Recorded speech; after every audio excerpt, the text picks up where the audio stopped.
अनि यो चराको गुड कसले भत्कायो? गुड विद्यार्थीहरूले भत्काएछन्। अनि उसको नाम के अरे? निर्दोष होइन? सोधपुछ गर्दै गरेको। अनि नाम निर्दोष, काम चाहिँ दोषी गर्ने, चराको घर भत्का। तिमीहरूको घर भत्कियो भने कहाँ सुत्छौ ल भन त? कहाँ सुत्छौ? घर भत्कियो भने कहाँ सुत्छौ भन्न?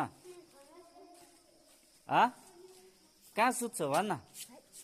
है हो, चराले पनि त त्यहाँ गुडमा के गर्छ?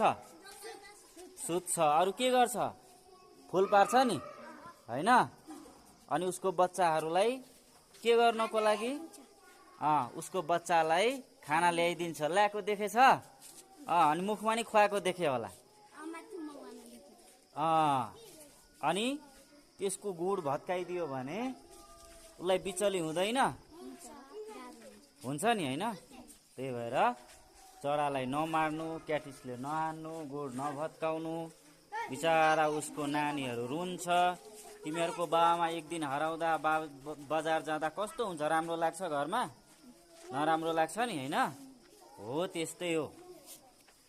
चरालाई पनि नमार्नु, गुड नभत्काउनु है ल।